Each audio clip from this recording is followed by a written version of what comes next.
Thank you for joining us here today, the panel of visionary leaders who's shaping the future of financial services, of trade, investment, and innovation in the region.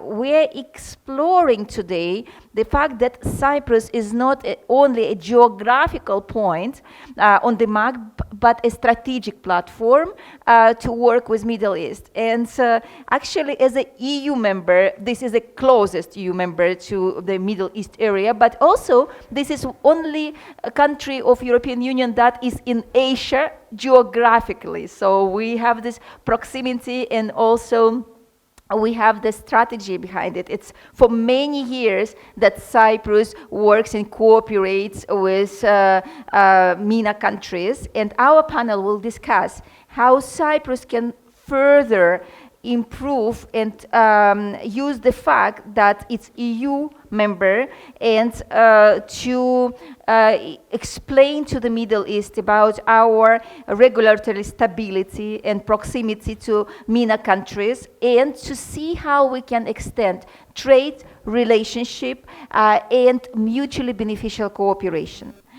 Certainly, we are not going to speak only about policy and business strategy. We will speak about long-term vision, and I hope Marius will expand a little bit on this.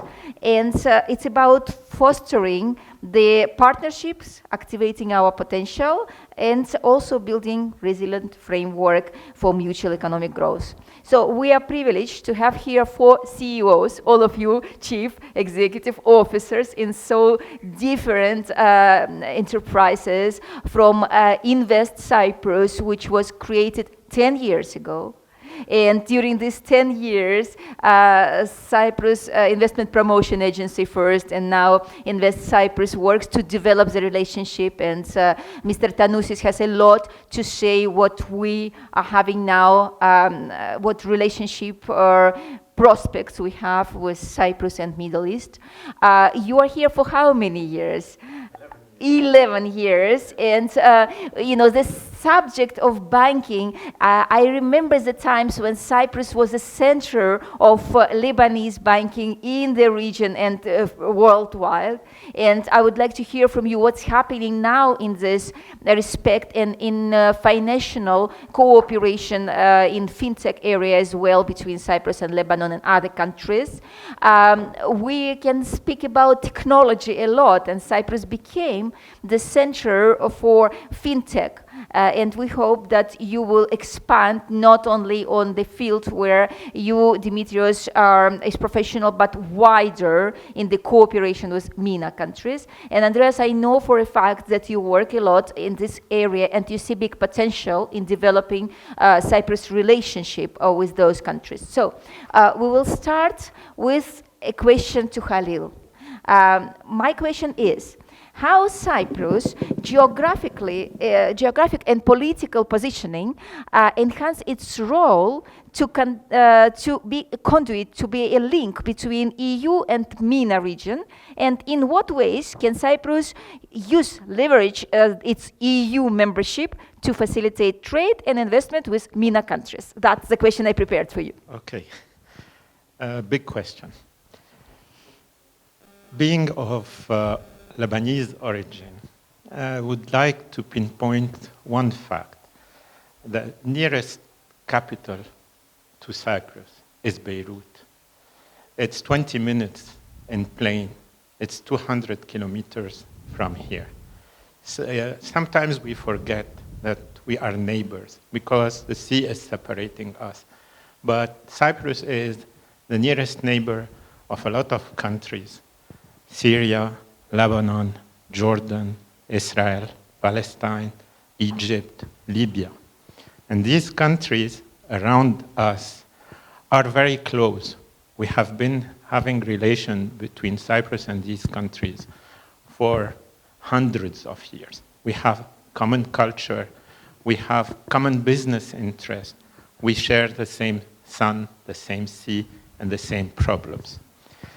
And in a way, when you look at Cyprus compared to these countries, you can understand that even though I understand Cypriots when they say that the country has its own problem, But compared to these countries that I was talking about, Cyprus is very stable.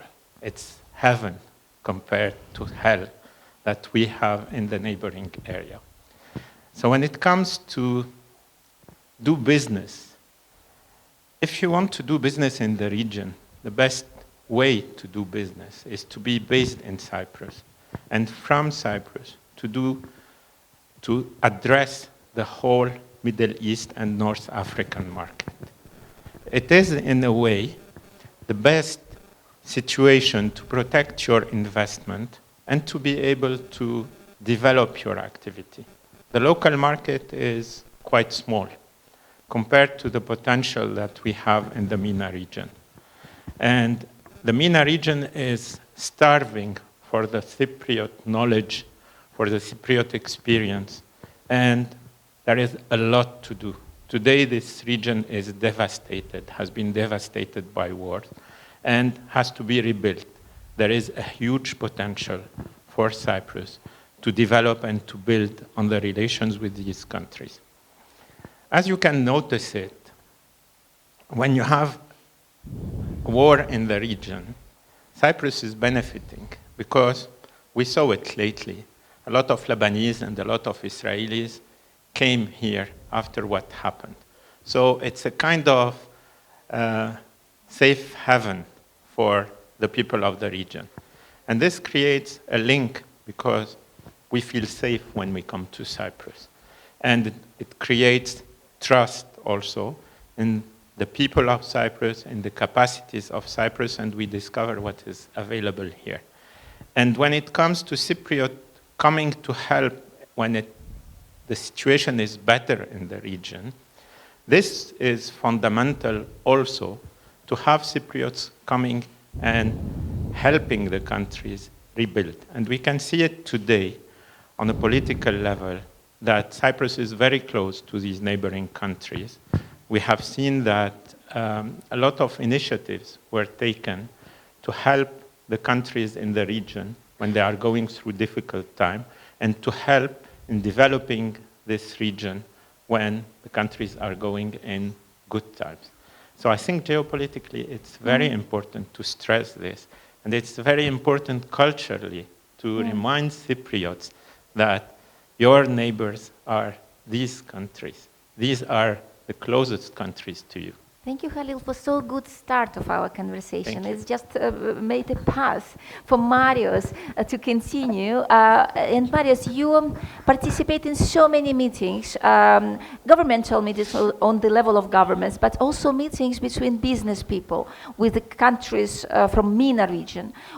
Can you tell us what are the main subjects that are discussed during these meetings, and what are the nearest prospects we have as Cyprus in cooperation with MENA regions? Thank you, Natalia. First of all, I would like to fully agree with what Khalil said about the countries in the region. It is true that these relations have not been only the last 50 or 100, or they go back thousands of years. If someone can visit Gideon in Larnaca, Gideon, you still can find the docks where the ships of the Phoenicians used to dock, because Cyprus and Larnaca and Byblos, Jubail in Lebanon and other places were the major ports of trade and business 1,000 years ago. So this is not something new. It's being modernized and reformed. We have excellent relations with all the countries mentioned. I was in Israel just a few days ago. I was in Beirut 4 weeks ago. I was in Egypt in January. The relations with these countries are at the best that they ever have been at the political, economic, and business level. One example is the recent agreement we have signed with Egypt, Greece, and Cyprus at the highest level, endorsed by the leaders of the countries, for trilateral business and investment projects between the three countries. We already have a major investment that originated from Greece, have set up in Cyprus, and is expanding into Egypt to go down to Africa. With Lebanon, it's very well known to latest investments worth more than 80 million euros are the American University of Beirut.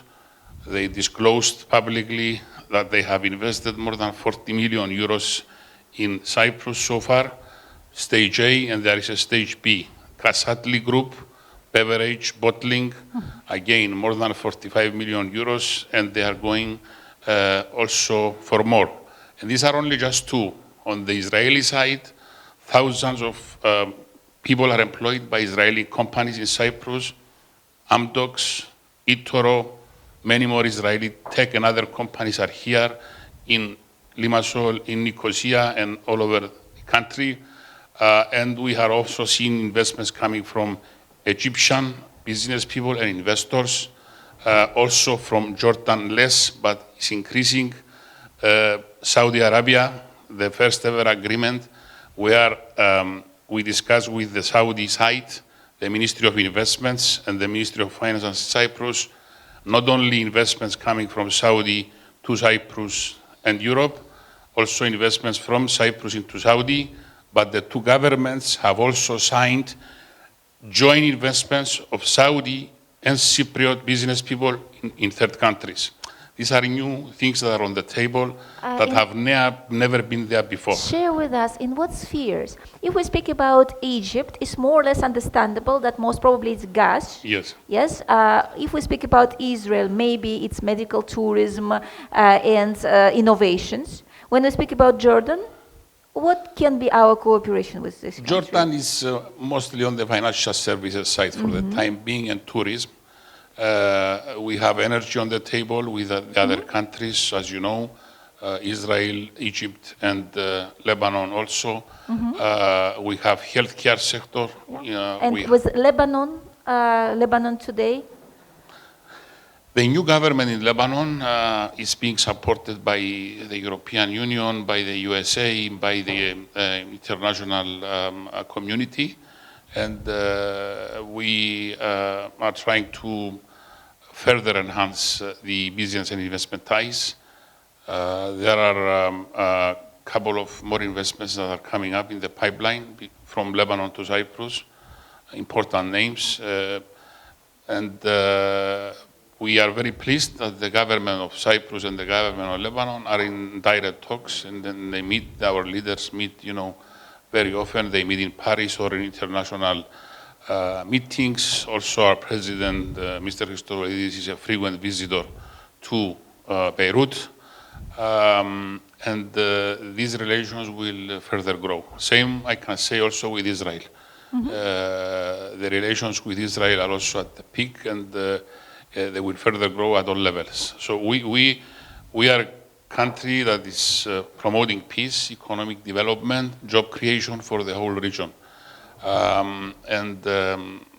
are, of course, areas in our region that are problematic. Our role is to try to help in the peace building, peacemaking, and economic development. This is what our government wants to do, and we will support anything in this direction coming from any government from the region. For us at Invest Cyprus, the MENA region has always been a priority. We will continue to invest and visit and have meetings. And like what you said before, we are an organization that speaks two languages. We speak the language of business and the language of government. So that's why in many occasions when there is a bridge, a barrier, and translate from one language to another. Yes, we are there to, and we are very pleased of the support that the government is giving us. We have direct access to all the ministries for any problem there is, for any issue there is, for any investment. And 26th of May, the President of the Republic will inaugurate, he announced it yesterday, the Center for Business Services, which is the business facilitation unit of the Ministry of Energy that is working with Invest Cyprus closely. This new center is more enlarged with people from every ministry in that center, and Invest Cyprus will have 2 key employees in that center for the foreign investors to facilitate and expedite especially and avoid renewable exactly, energy. exactly. Yes. So there are new things coming that will further help. All right, so from this big picture that Marios showed to us, Dimitrios, the question is, you have a microphone here, so you will have two microphones, for you and for you. We can share. Yes, so now, the question I prepared for you is about fintech, because we want to know your opinion, how the rise of fintech and digital assets influencing financial interactions between EU and MENA countries, and what role can Cyprus play in this evolution? What are the challenges and opportunities in integrating digital finance services across those regions? Thank you, Natalia. Thank you for hosting also the panel, and thank you, colleagues, for being here. So, in the last couple of years, I spent a lot of time in the UAE, so maybe it's better for me to talk from a UAE perspective. We have seen UAE developing fintech in a more aggressive way than the rest of the region. So, this kind of transformation and this kind of pillars that they're set in motion in the UAE is something that if Cyprus sees them as one of the good examples, then a bridge can be built between Cyprus, Europe, and the UAE. If you talk a little bit more on the general side, where the regions that were discussed before, like Lebanon, Jordan, even Tunisia, Israel, there is very, very good examples as well. As we are advancing now, fintech will play a very big role. There will be central digital currencies, there will be CBDCs, so all the transactions will be electronic. Now we have many initiatives happening also from United States, and if we go back into the UAE, there have been approvals of some stable coins. AI is starting to play a very, very big role. So I will motivate everyone here to do a course in AI and train a little bit about this new kind of technologies. And the world is becoming more connected. So although I'm in the UAE, I'm also in Cyprus, I'm also in Greece, I'm also in regions in the Middle East like Saudi Arabia, like Qatar, like Bahrain. So we see this kind of innovation. So the best way possible for us to move forward is to focus on the good examples. So as it was mentioning, business and government is becoming more closely related. And maybe UAE is one of these good examples that we can see how this interrelation work. Is Cyprus fast enough? Those countries, they already proved that if they decided to do something, they did it. And they do it very fast. Can Cyprus, I wouldn't say compete, can Cyprus keep the pace? The short answer is yes. We have seen many, many good things of the new administrations that are happening in Cyprus. I believe we start moving, and now in the second stage we will be accelerating, and I expect very, very big things coming from Cyprus. One of the things that I want to highlight, and I have also my friend here as well in the panel, Andreas, we are forming the Cyprus Business Chamber in Dubai, and this is an initiative that is approved both by the Dubai chambers but also by the government here. So we want to bring this link, we want to make this link a reality, because it's a different thing to talk about theory, that there is connections, that we know people in the region, and it's a different thing to actually have the people in the ground. And this is what we want to achieve. All right, thank you, Dimitrios. And I believe that everyone would agree if I say that no business cooperation is possible without investments. And my question is to Andreas regarding the role of alternative investment funds. What role they can bring into bringing the flow between these two regions?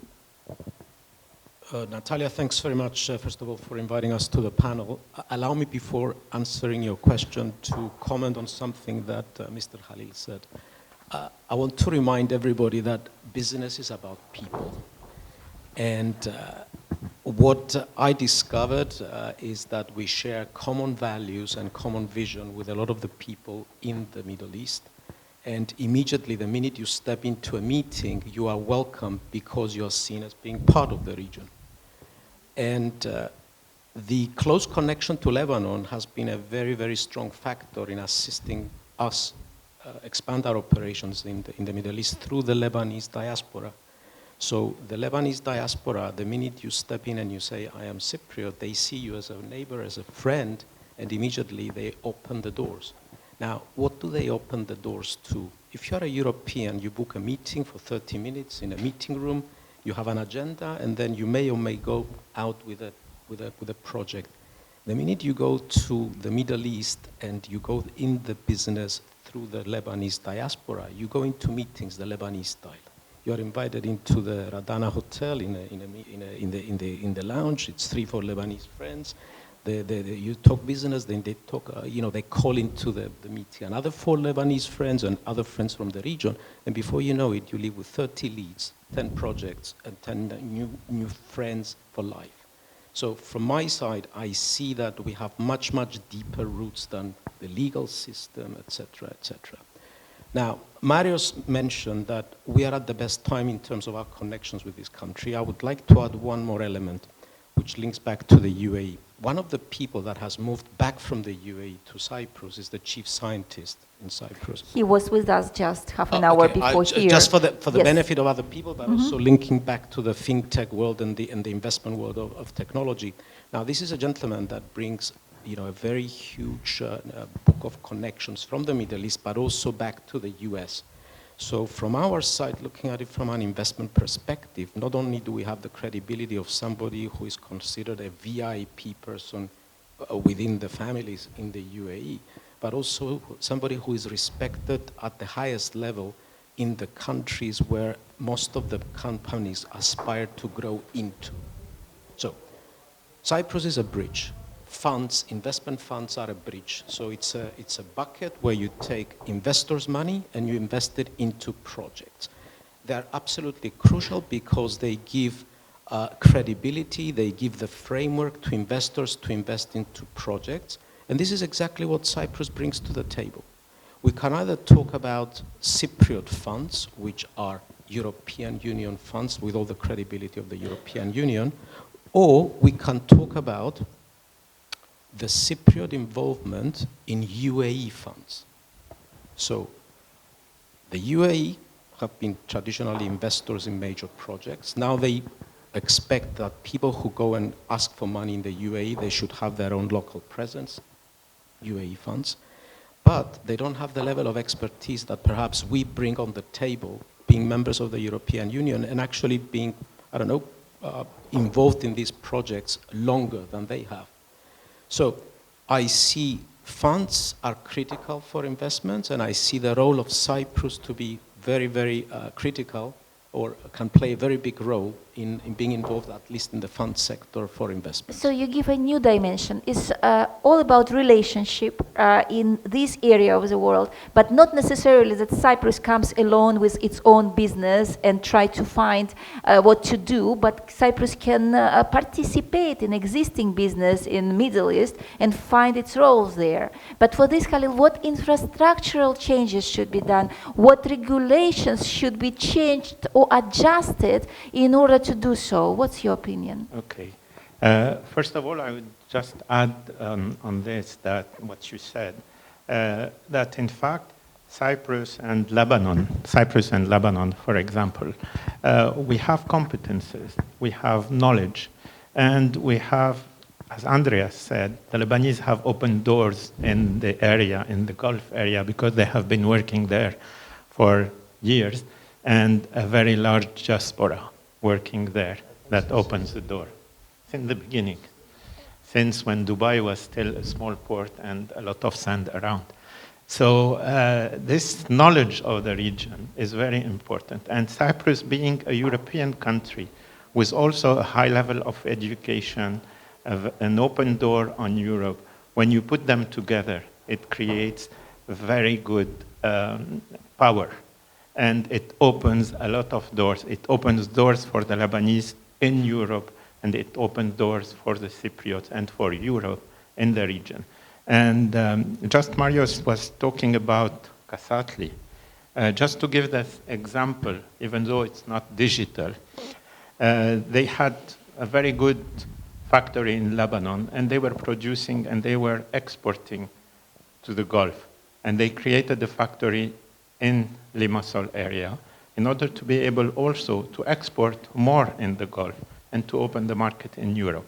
Because to have a production unit here, they don't have taxes in Europe, they don't have these tariffs anymore, yes, and they open a new market of 450 million people. Exactly. So maybe Cyprus can be this hub for Middle East. This is where Cyprus has to work and has to create opportunities for this cooperation in order to facilitate. And I know that a lot has been done.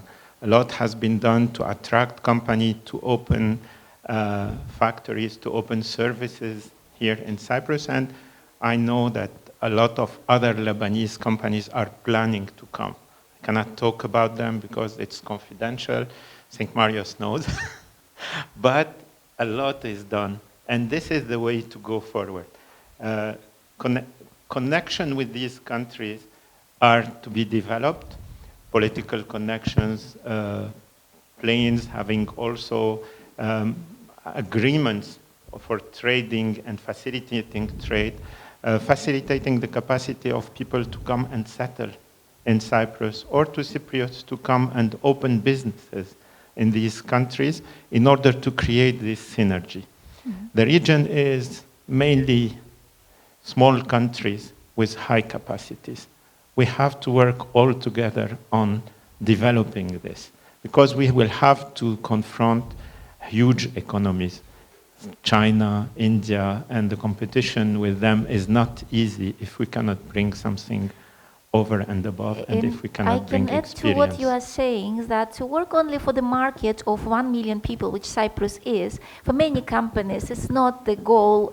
They want to work with both markets, Middle East and European Union. The problem with production here in Cyprus is that if you produce something here, it's only by sea that you can transport, otherwise it's very expensive. But when we speak about production in Fintech or in all these new technologies, there are no borders. And I would like to ask you, Dimitrios, and you, Andreas, the same question, and please comment, both of you. What do you see? What about the innovations, and what about how Cyprus can foster innovations to become the leading fintech hub or the leading innovation hub in EU and MENA? And to be the bridge. We had a previous panel here, and there was a conversation whether Cyprus is a gateway or it is a hub. And there was an opinion, maybe it's already a gateway, but not yet hub. So this game of words. What do you think, Dimitrios? Can Cyprus be and gateway and the hub for fintech and new technologies? It's a very good question. The short answer, I think it can be a major player, yes. Again, when you're asking such as questions, you need to tell us when. Are we talking Cyprus being the #1 in the next year? Are we talking in the next 5 years? What is the time frame here? The good thing about Cyprus, it has links everywhere. And we have seen the administration and the chief scientist and Cyprus Invest, they went to the US, they tried to do bilateral agreements, and they had some really good discussions. The environment here allows you to innovate, this is a fact. But there is some pillars that are still missing. I mean, if you do a startup in Cyprus, it's still difficult to scale. And I think if we bridge this gap in the next, let's say, 5 years, then I see Cyprus, yes, becoming a leader in this. And it's logical to scale in the nearby countries, Yes. which is Middle East and Northern Africa as such. I will ask Marius a little bit later, a part of these countries that we all know, like Egypt, Israel, Lebanon, what other countries of the Northern Africa we may look at. But please continue regarding the fintech. So from a fintech perspective or any startup perspective, if you want to create a new company, let's say you left the university and you want to build something, then one of the key pillars is the funding. So there is a competition in Cyprus which you can win, but the infrastructure is still not there to support you, because it's a very expensive process to have a new company. It's expensive in terms of funds, it's expensive in terms of time, it's expensive in terms of talent. So we have room there to build.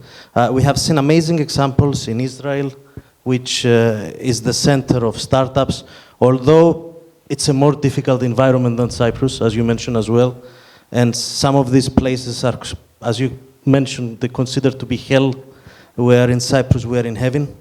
We need to try to take all of these good advantages of the region. People in Cyprus are highly educated.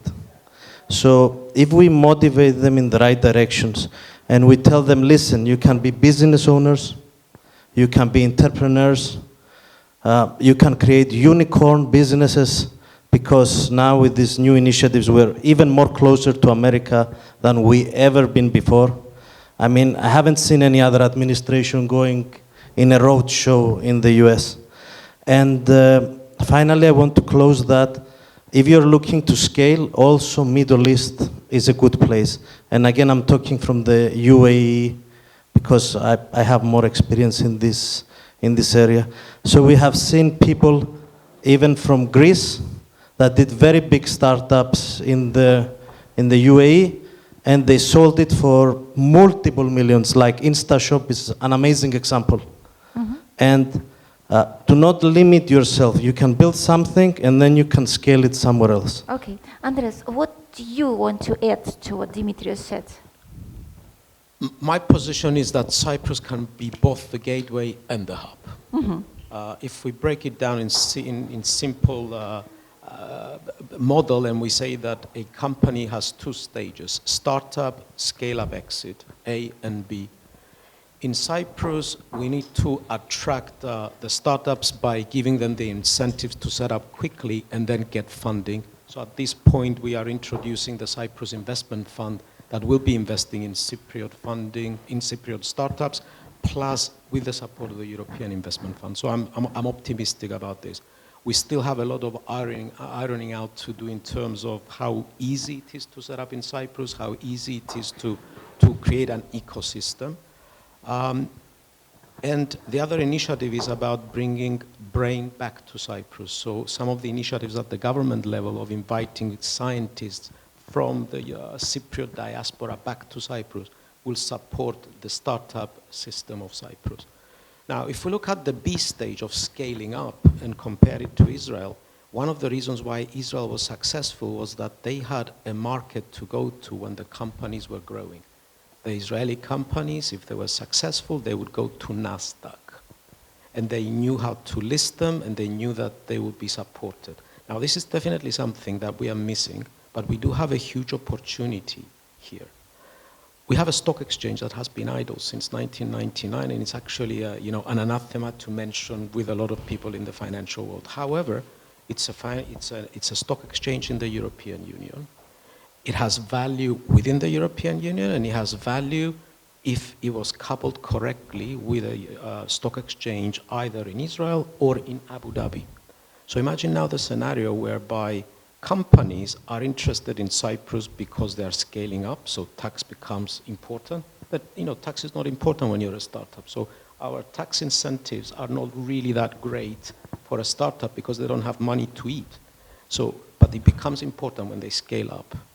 So Cyprus becomes attractive the minute you say we have funding, but we also have an exit strategy for you because we can get you a listing on a Cyprus stock exchange that perhaps is partnering with a European stock exchange call it Athens, call it Vienna, or even the stock exchange of ADGM.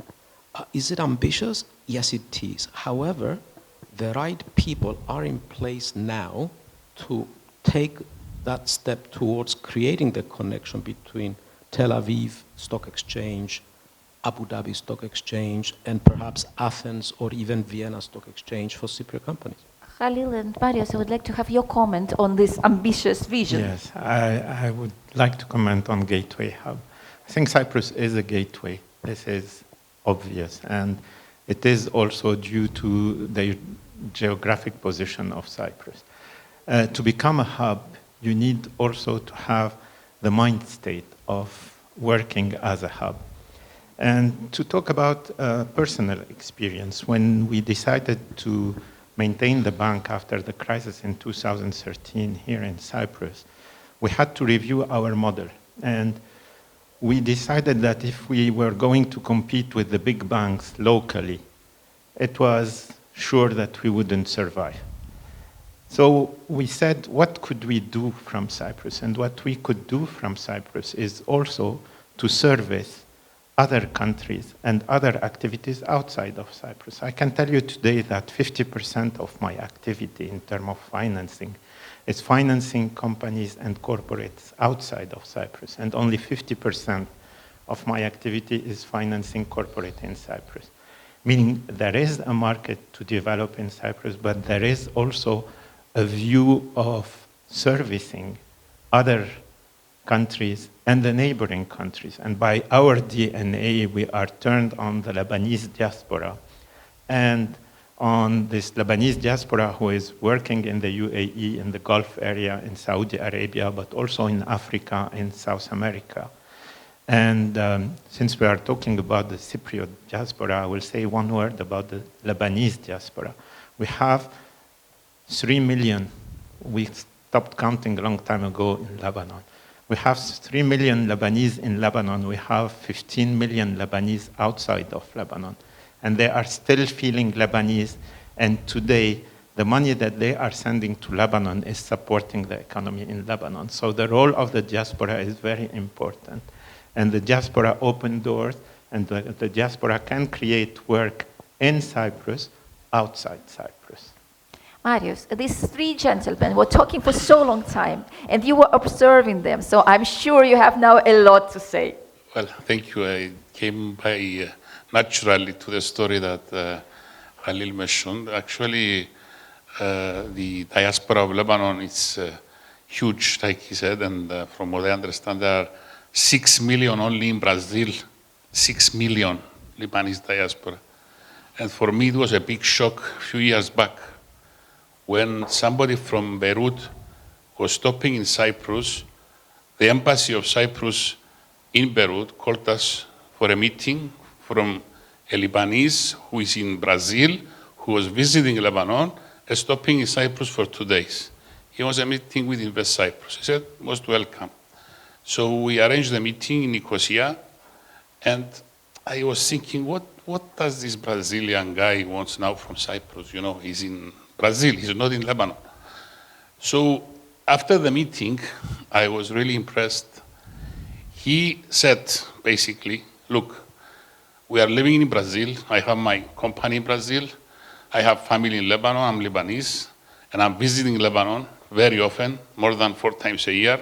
I would like to do something in Cyprus because it's so close, and I would like to have also an office in Cyprus. So I said, of course, we will help you. Tell us, what do you need? And we helped him set up an office, a small office in Cyprus. That was my beginning to the Lebanese diaspora, the strength of the Lebanese diaspora and their connections. After that, many more came to Cyprus, and this diaspora, I'm proud to say, has been the one that has helped us sign the investment agreements with Brazil, the first investment agreements with Invest Paraná, the state of Brazil, with Invest in Minas Gerais. So what I would like to say is, come back to Khalil, these people, they like to invest in Cyprus and they will help Cyprus. At the same time, they will help also their entities. So we are right now organizing a mission that will be going to Brazil to sign agreements with the government. The double tax avoidance treaty of Cyprus and Brazil was frozen because when you have 15% and under, you're on the blacklist. We have initiated reposition Cyprus with Brazil through the two ministries of finance, and we are now engaging on discussions to sign a double tax avoidance treaty. So when we're speaking about Middle East, it's not only about Middle East, but about diaspora of Middle East elsewhere helping Cyprus. Exactly, and the reason, because we have been following as Cyprus the developments in Lebanon for the last 60 years, this country has been facing wars and unrest like no other country in the world. As a result, the people left. The people left, but their heart is in the Middle East. And Cyprus is their closest European country. This is a huge advantage that we as Cypriots can help these companies, these people, but also we can help our country and Lebanon to flourish. You see how many new dimensions that we did not think about we unfolded today, and I would like the audience to also to have questions and to participate in our conversation. But while you're thinking and figuring out your questions, my question to you, Marios, and to all of you, let's brainstorm a little bit on the fields of activities and on the changes that Cyprus needs to do in order to facilitate and develop these activities. Let's start with services. We know very well, and you mentioned, and the previous panel mentioned, that Cyprus professionals have a lot of knowledge that are needed now in the Middle East. What do we need to do, Marios, to export our knowledge to Middle East countries? Just to be short on that, I think for some years now we have been saying Cyprus go abroad, meaning in the beginning, when we have seen and helped these tech companies to come to Cyprus, create a tech cluster, there was some resistance from existing companies in Cyprus. But, you know, what are you doing? You are bringing tech companies, they are taking our employees. You know, there's some. But now they are calling us and telling us, we have an agreement with them, you know, we are growing, we are hiring more people, you know. So, what I mean is, we have to be extrovert. This is my view, and we need to help Cypriot companies forge relationships and business agreements with foreign companies and foreign investors in Cyprus, but also Cypriot companies can work together and do also projects in other countries with their base in Cyprus. This is very important. And this is what we are also trying to do, because not many people know we as Invest Cyprus, we are linked directly with our other organizations of the other countries. For example, Enterprise Greece, Gafi in Egypt, IDAL in Lebanon, Invest in Israel. When a Cypriot company wants to do a deal or wants some help, we can call our counterpart in any country. Say, look, we have the Cypriot company, delegation is coming, so please help them. You know, they want to do this with your company, you know. So we can help also in that direction, along with the Chamber of Commerce of Cyprus, which is responsible for the missions of exporting services and products to Cyprus. So we are also there to support, and this is my view. Cypriot companies, they will benefit a lot by going abroad and having synergies and collaborations with the international companies that are either here or overseas. Mm-hmm. Okay, Halil, your opinion, how Cyprus can export services and knowledge to Middle East? I think that Cyprus has already a very important asset, which is to be a stable country, to have clear laws, to be organized in a way. And this is very important because this organization and this stability is something that is missing in the region. And Cyprus can bring this to the region. So this is one of the services that we can turn towards the Middle East and the North Africa region. We have investment services and very good investment services, very good knowledge in terms of investment, and this is something also that we can do. In terms of services, we have to develop also sectors like tourism also, not only vis-à-vis the Middle East, but we could develop with the other Middle East countries more global tourism and tourism of a higher value in order to have cruises in the area, to have a connection. So you wouldn't go just to see the pyramids in Egypt, but you could go and see the pyramids in Egypt, Jerusalem, Baalbek, and come and see also Limassol and Nicosia. So you could have something that is more in common. We have also, and we are sharing the best weather in the world and the best sea in the world. So we could develop on this. When you see that people are retiring in London and they are living in this cold weather, why don't we develop also the capacity of attracting these people who are retiring to come and live here, to come and become new consumers locally? Yeah, and when we speak about Middle East, it's vice versa. It's not that the climate is too cold. It might be that the climate is too hot. For Russians, for example, yeah. So, no, but we have assets to work on if we work together on them. And we have assets that are typically to Cyprus that we have to work on. But I think that we have to work on this cooperation. This is the real way to develop, is to promote this cooperation. Like Mario said, they have contacts with other let's say, organizations in the region, and we could develop activities together and services together. And the digital service and the medical services that are very well developed in our countries, although we don't know much about it, is something that we could develop on it. So Andreas and Dimitris, short comments on this, and then we accept questions. You will entertain yourself by asking questions because it will be interesting for you to address our panelists and to know their answers. So you work in professional services, in investments, in financial services. How do you help Cyprus to export this knowledge? Natalia, this is already happening. Cyprus, the resilience of Cyprus in the ability of people to get up however many times they fall, get on a plane and go and discover new grounds. And through our connections, especially, again, I'm going to mention this, the Lebanese diaspora, we are in the UAE.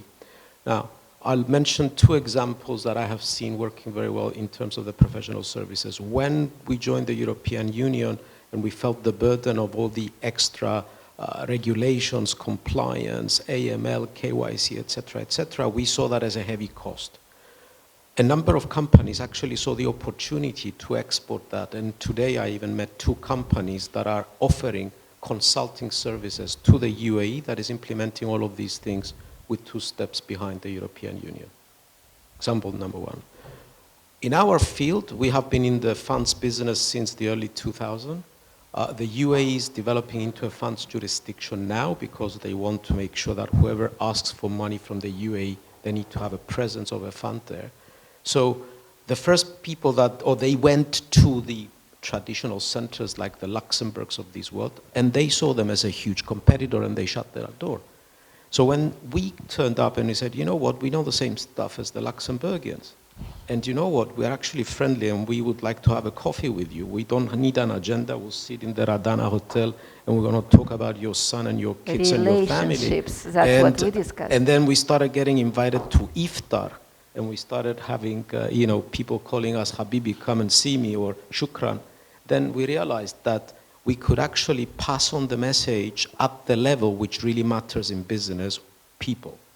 Now, the biggest strength of the Cypriot, especially in the UAE, is our long connection through values, common values and history with this region. We are European, but we're also Middle Eastern. So in my mind, it's happening. Not pure business, half an hour meeting and closed doors, yes?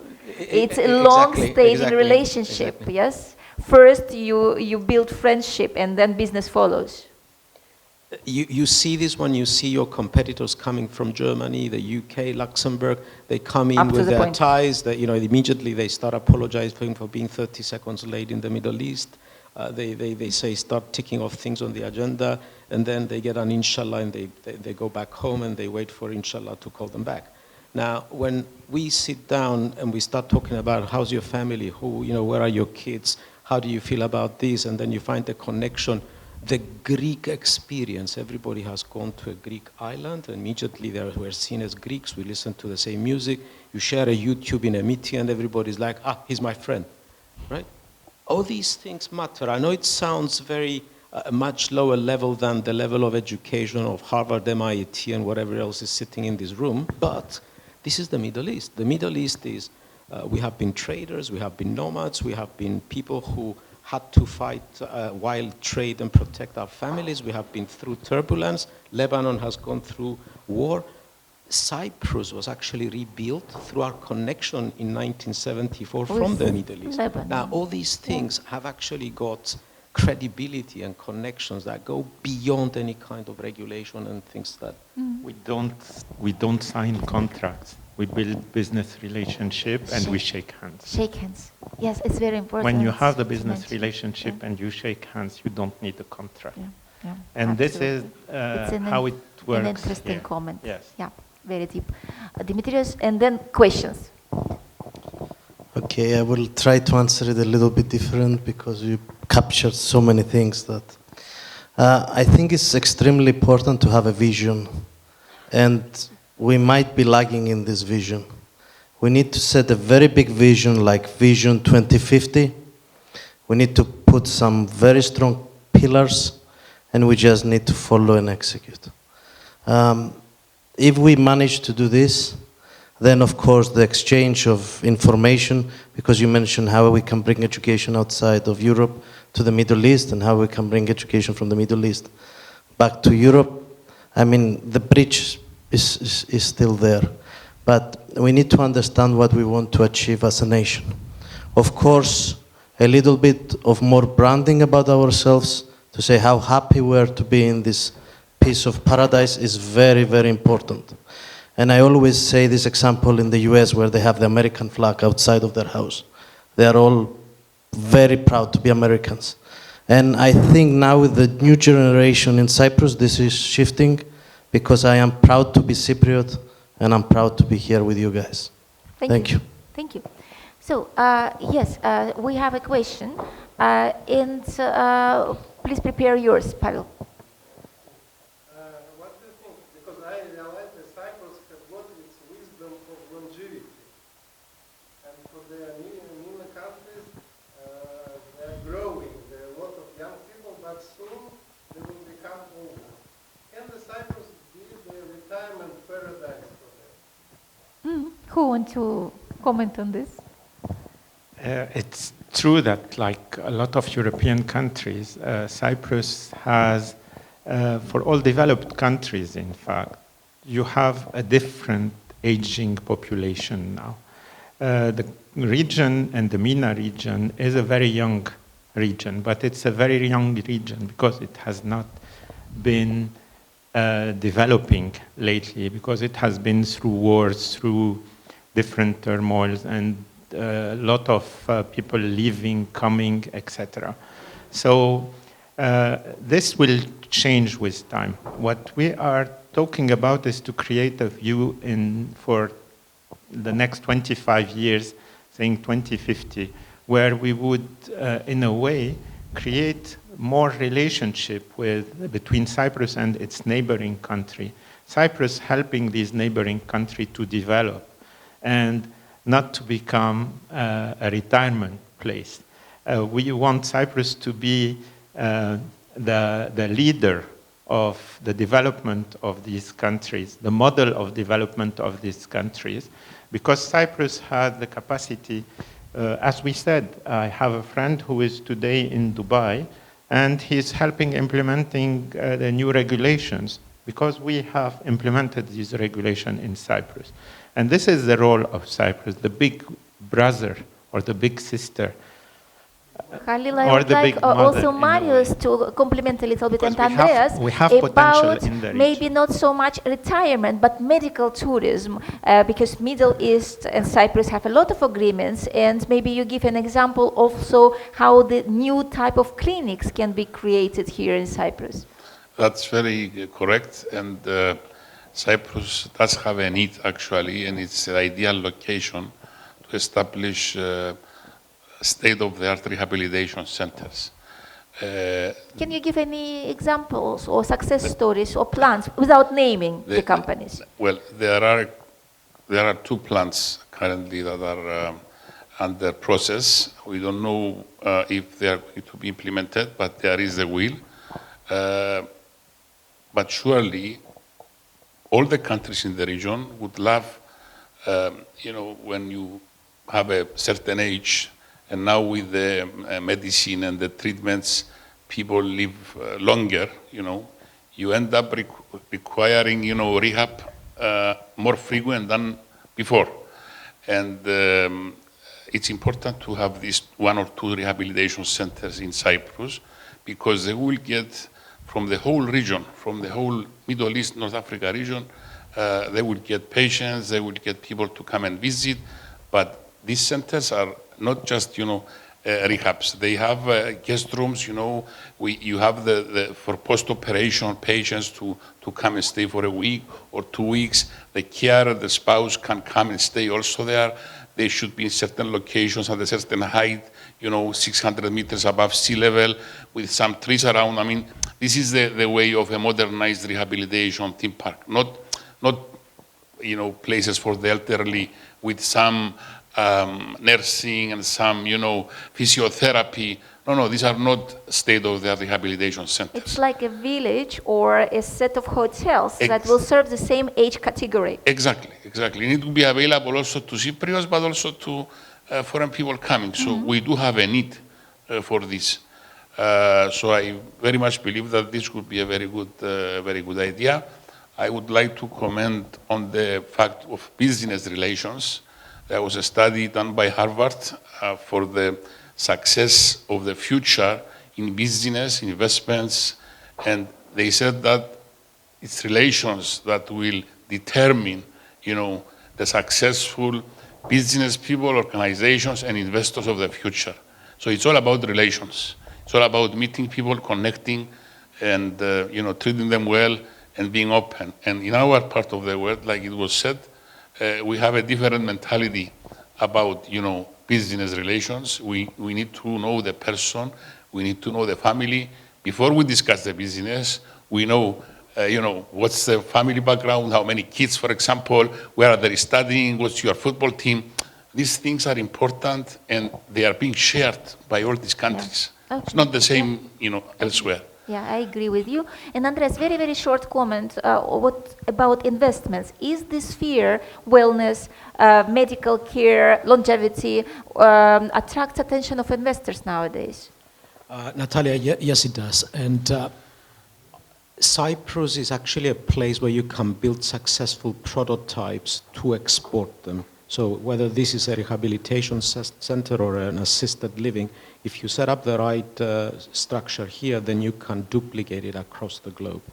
Now, Cyprus is also sitting on the One Belt, One Road of China, and because they are thinking 500 years ahead, as part of their One Belt, One Road, they have created the One Health, One Road. And they're using Cyprus as the place where they want to build their first prototype of integrated medicine between Western medicine and traditional Chinese medicine. And when we're speaking about MENA, we need to connect it somehow to MENA. Now, the MENA, and we already know that Abu Dhabi has bought 2 of our private hospitals. They're very interested to invest in the prototypes of Cyprus because they want to join the One Health, One Road. Plus, they have a very big interest to give that product to the big population. So Cyprus is not the place to make a destination for your business. Cyprus is a place to use it as a sandbox to grow your business. It's either a bridge or a pinhole of a camera where you see the expanded picture if you're looking at it from the right side. And it's interesting. That's what we repeat here during this panel, that Cyprus is good as Cyprus, but it's also to scale the business from Cyprus abroad to both directions, Middle East and Europe, if the businesses also having Middle East Marius roots. mentioned something very important. For example, for rehabilitation center, you need real estate and land which is 600 meters and above, which means that it's going to take off the pressure from the prices on the coastal level. So everybody now wants a piece of the first row, and nobody's really interested in what happens, I don't know, a couple of miles in. Not nobody. Now, Platris is prospering now we in have all the that mountains, area. which are interesting, but we have the middle ground of Cyprus from 500 meters to 1,000 meters, which is beautiful. And this is ideal both for the retirement, assisted living, and rehabilitations. Now, we also bring two more things to the table. In order to have, the Middle East brings two more things to the table. In order to have a successful assisted living, you need two things. You need money, and you need the values, the family values, to care for the third age. I think the Middle East has both of them, right? Yeah, so people absolutely. care for their elderly, and they do want to make sure that Papoose and Yaya doesn't die in a stupid old home or alone at home.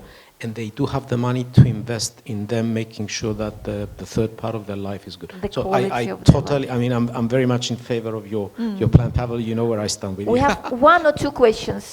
Yes, one, two. Okay, so the lady. Mhm.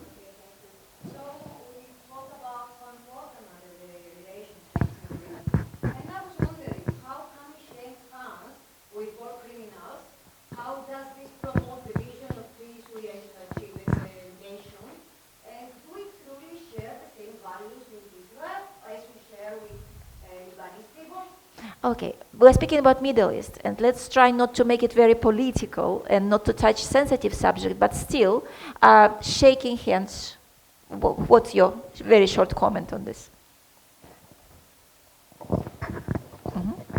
Dimitrios? Yes, I think coming from a divided island, we always want to have peace. We try not to take sides, and I believe the government doesn't try to take sides as well in this. But yes, what is happening in the world is terrible. I totally agree. But I hope and I wish that as Cypriots or as Cypriots of diaspora, we can also help close some of these wars. And I know wars are happening, and I know people are getting hurt, but because we've been there, it's good if we act as a link of peace. This is what I would like to say. Can I answer you? Yes. Okay. I'm Lebanese. I'm born in Lebanon. I was 14 years old when the war started in Lebanon, 1975. I left to go and live in France. But before leaving, I lived the horror of a civil war in Beirut.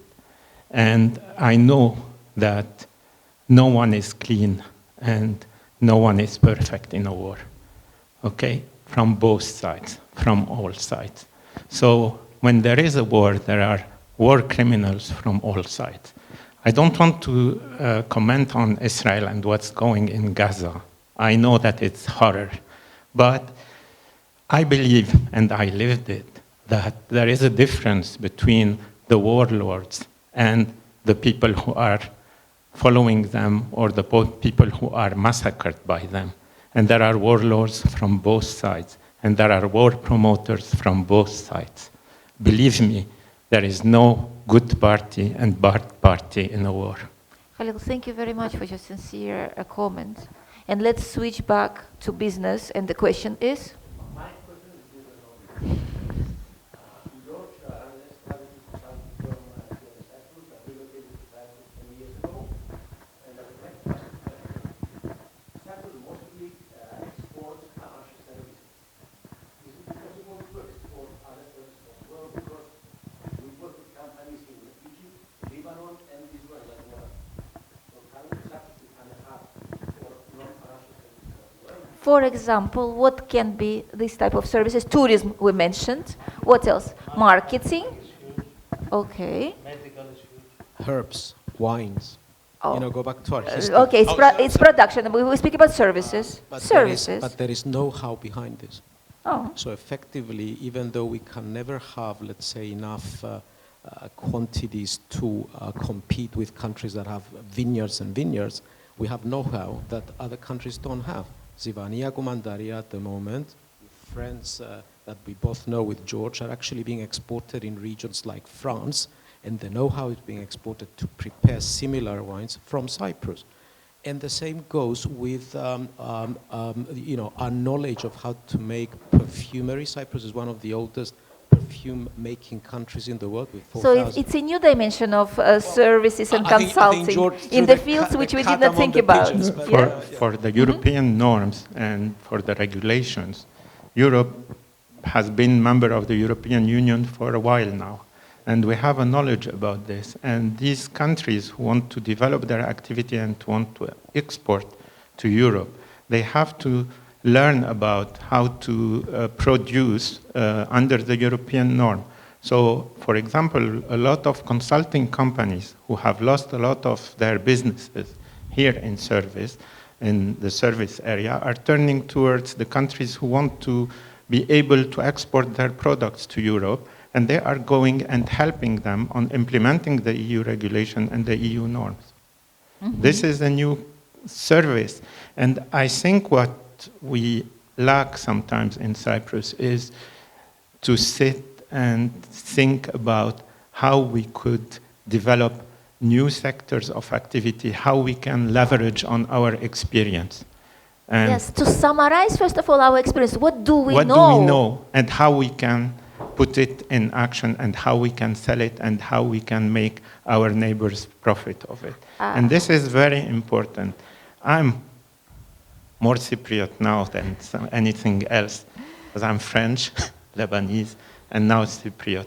And this is what I feel the most that is lacking. I would love to sit on a round table with responsible people in this country and say, let's think about how Cyprus will evolve during the next 25 years and how we can promote what we know, how we can promote the country, how we can promote our knowledge. Very important vision and brainstorming. Marius, after Dimitris will say what he wanted to say, please give us some examples of services not relating with financial or professional services. What else? Dimitris, you wanted to comment, and then I Marius think to summarize. I've been covered a lot by your statements. Yeah.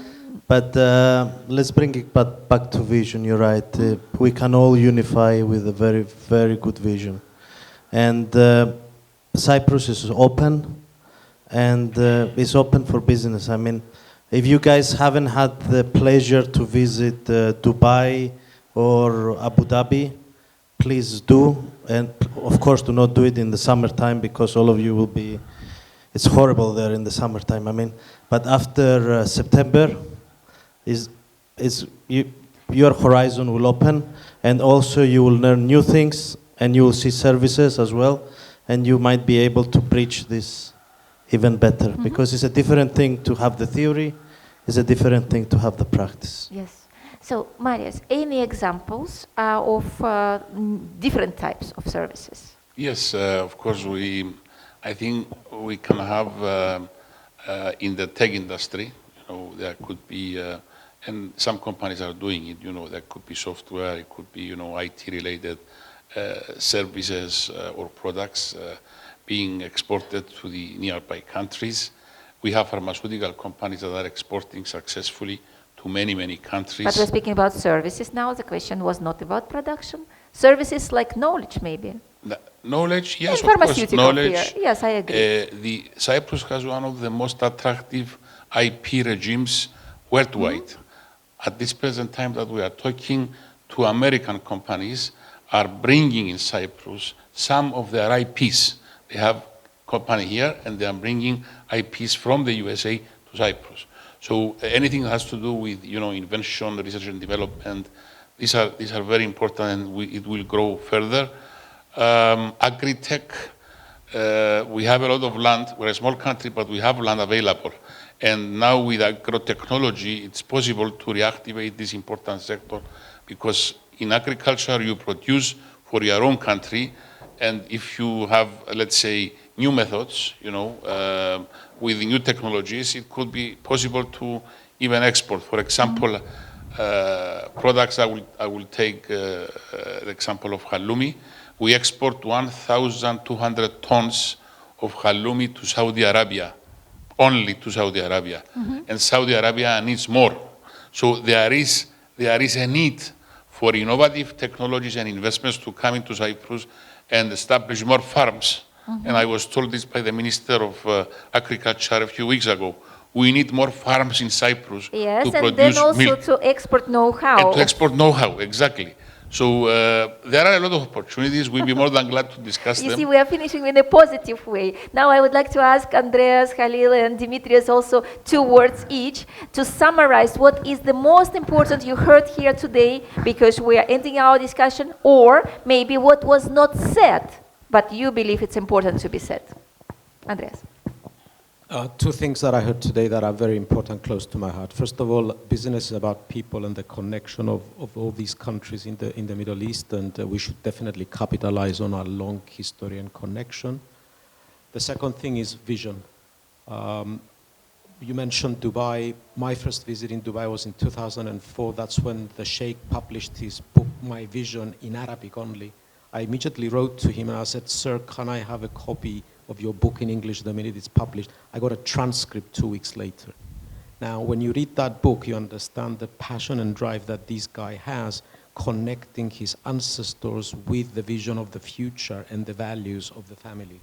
Now, I wish we could have this in our region, and then it would lead to exactly what Khalil said: more peace, more forgiveness, rather than taking parts in either sides of the battle. Thank you, Andreas. Thank you. Dimitrios. Yeah, from my side, I will say experiment, try new things in the region, out of the region, and try to see if you can find synergies.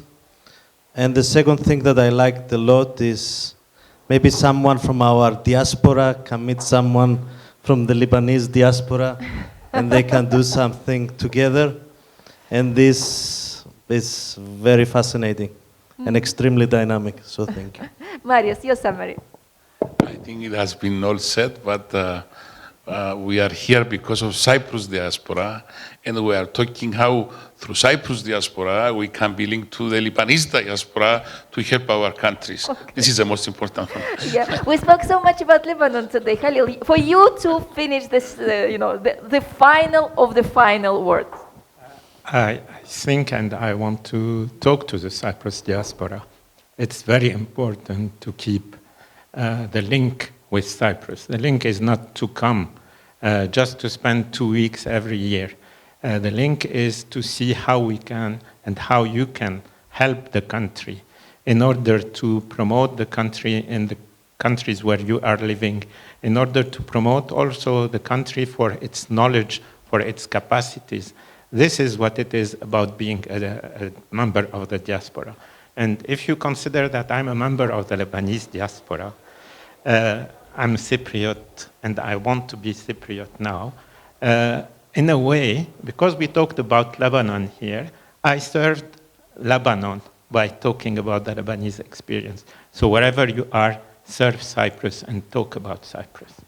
Yes, and in a way, all of us, irrespective of nationality and the place we are born, if we are in Cyprus, we are ambassadors of Cyprus. To any countries, be to Middle East or any other country of the world. To promote Cyprus and develop Cyprus. And I think the secret of Cyprus, one of the secrets, when Cyprus is prospering all these years and always being flexible and finding its way, it's in diasporas of different countries which melt into this pot which we call Cyprus, and then help Cyprus to benefit and grow. Just to say that based on that, we think and we feel Cyprus diaspora is our most important asset outside Cyprus. That's why the President of the Republic, 21st of May, will be in London for the whole UK diaspora. There are more than 700 people confirmed. We booked a place that can hold up to 1,000 to talk to them about the programs that he's doing for the country, for them to be able to capitalize on them if they would like to come back. All right, so I think this panel deserves a round of applause. Thank you. Thank you very much.